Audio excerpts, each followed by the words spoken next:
Hello, ladies and gentlemen, boys and girls. Welcome back to The Pen Habit. Glad to have you here. My name's Matt. In today's video, we're going to be taking a look at a pen from the Italian manufacturer Montegrappa. Before we begin, please allow me to do a little disclaimer saying that this pen was loaned to me free of charge for review purposes, and stay tuned toward the end of the video for a very cool announcement. So this was loaned to me by Kenro Industries, the US distributor for the Montegrappa, so thank you very much for that, for loaning this. It's not mine to keep, unfortunately. So here we go. So it comes in this little blue sleeve here. You get the Montegrappa box.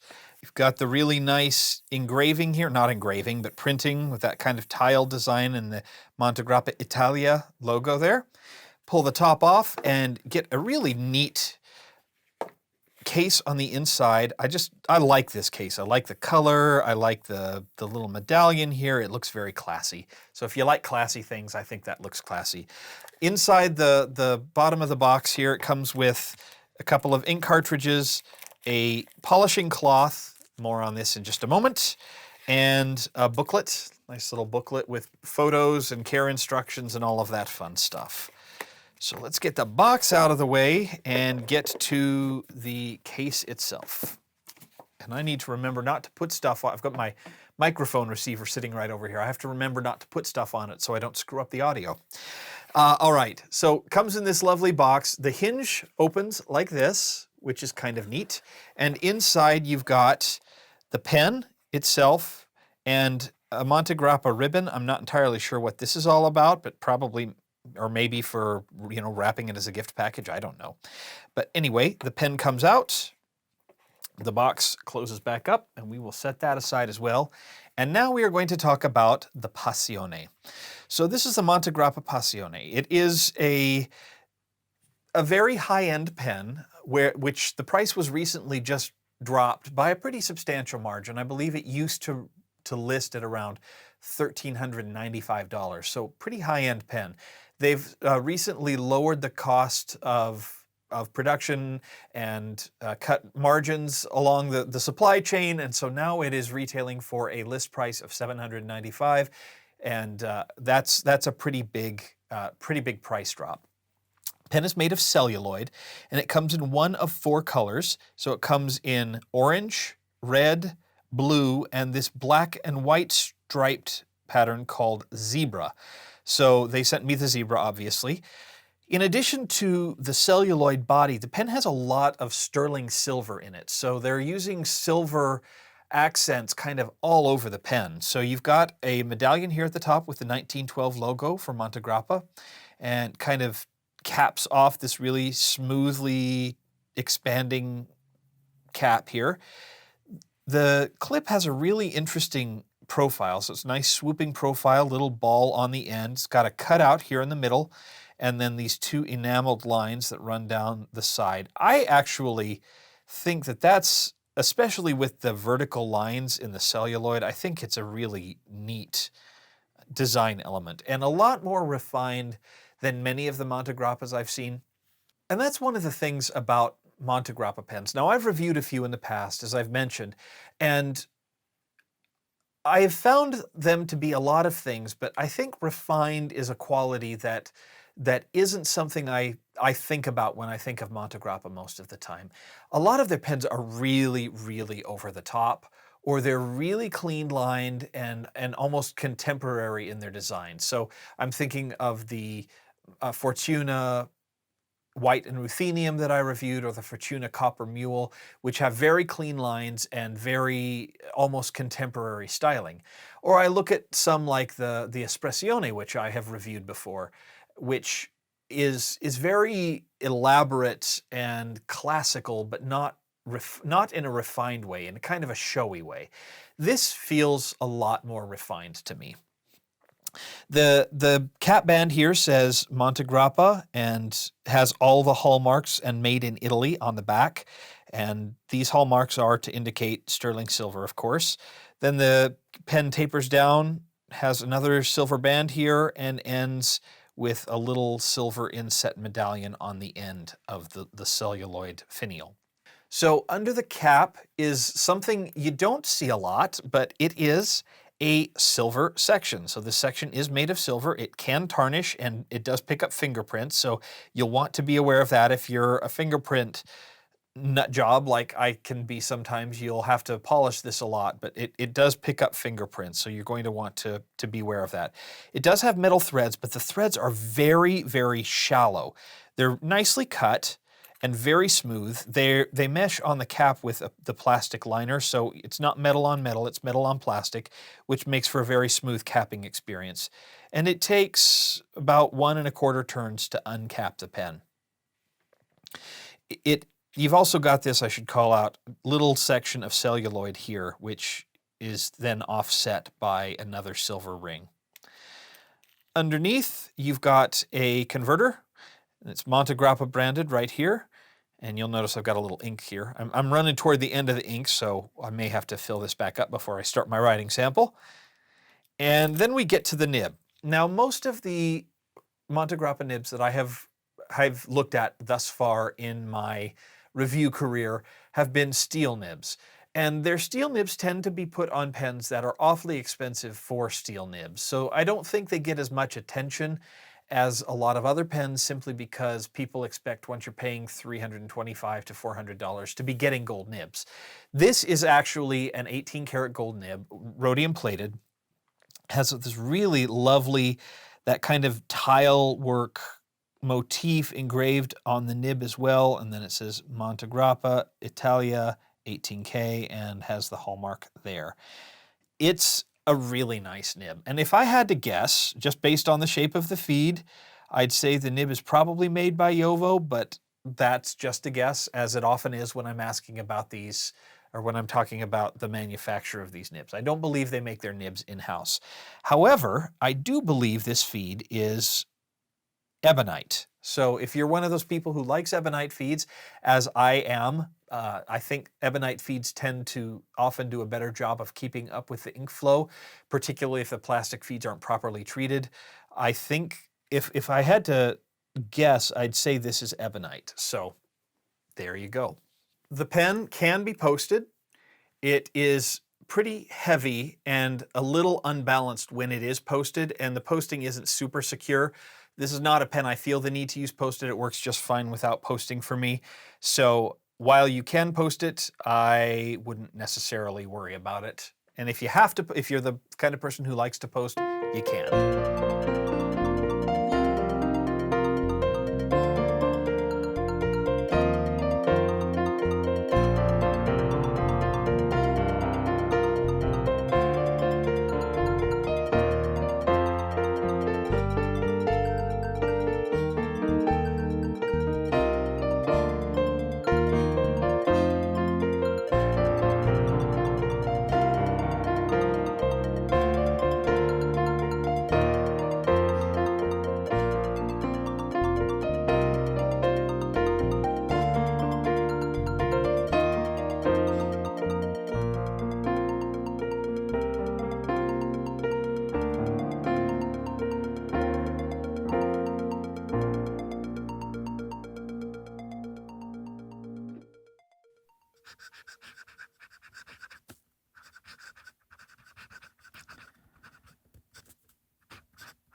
The Montegrappa steel nibs I've used in the past have been nice nibs, but they've all tended to be a little on the dry side and a little bit on the feedback heavy side. They also tend to be a little narrow for their gauge designation, which I find that's been the case on the 3 that I have reviewed up to this point. Now the 18 karat nib kind of moves things around a little bit.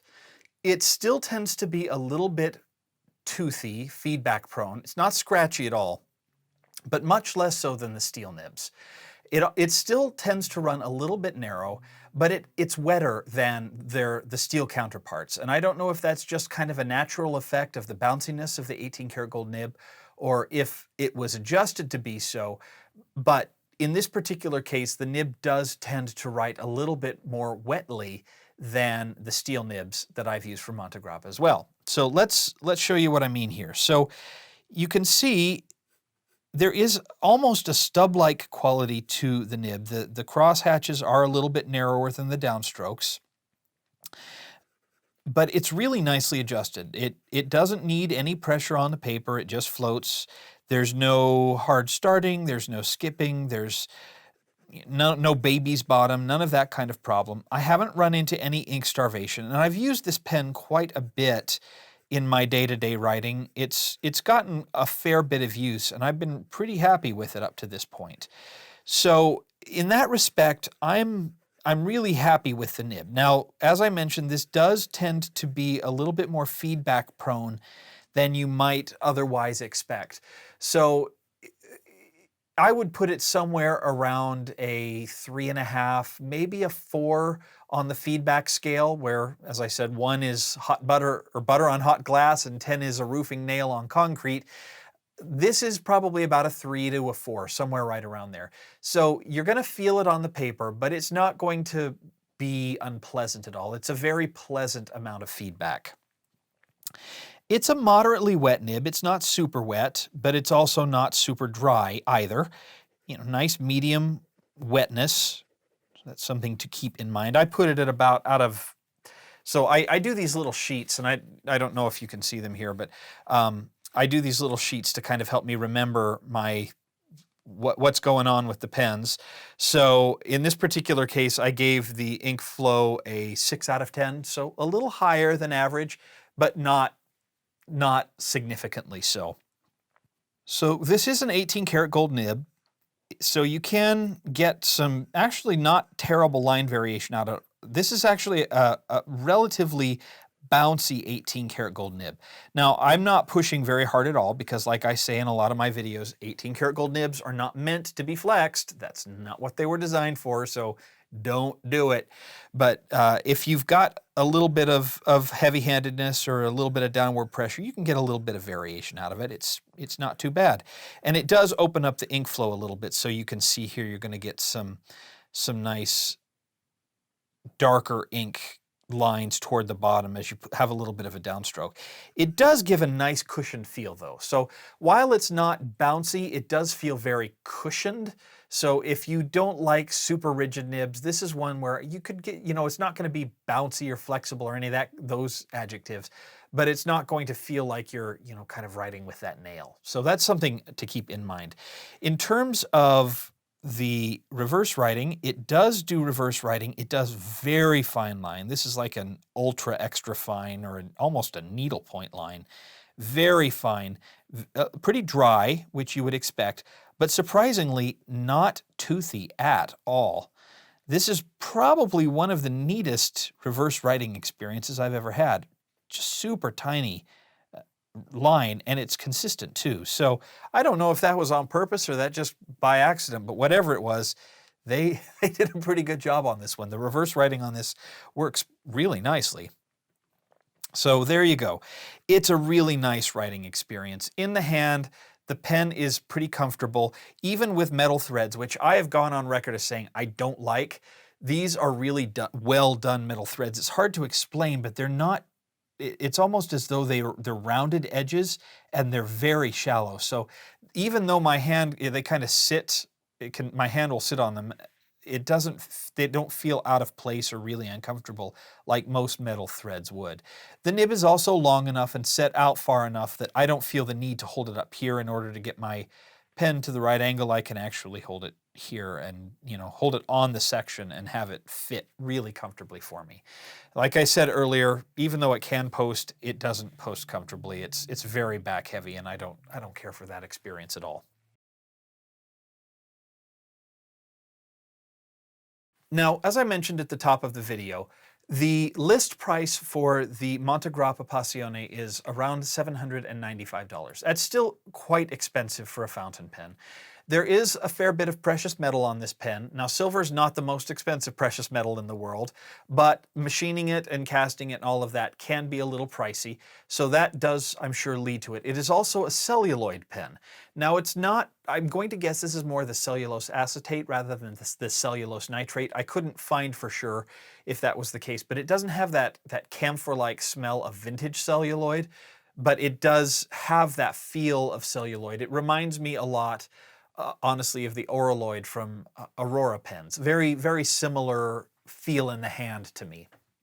So those keeping in mind, this is not out of that price range for this style of pen, for this high-end pen out of unusual materials or slightly more valuable materials.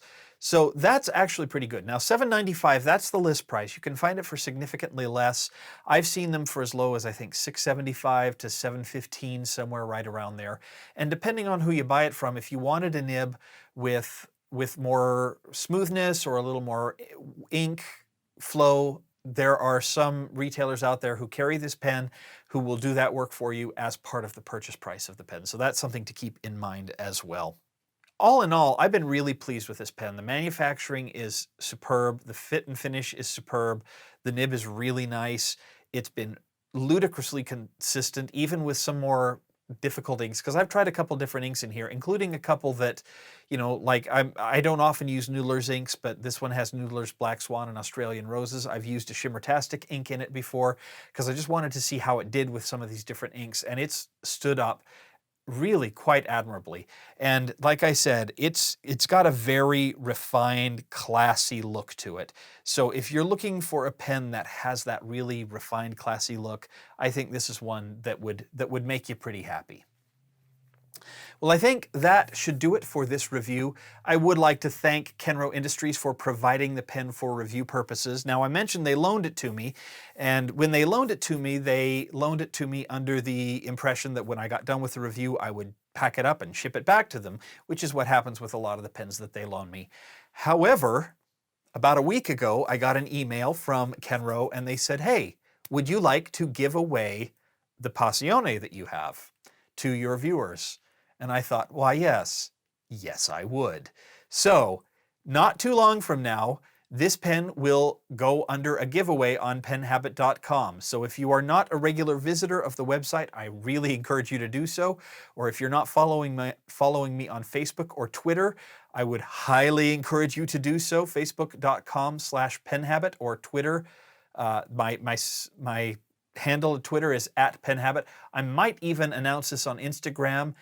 @penhabit is my Instagram handle, and there will be some tasks to do to win this pen. This is a really nice pen. This officially wins the award as the most expensive pen I have ever given away, and that is thanks to Kenro Industries. So a huge thank you to them for both allowing me to do a review of the pen and then to give it away to all of you out there.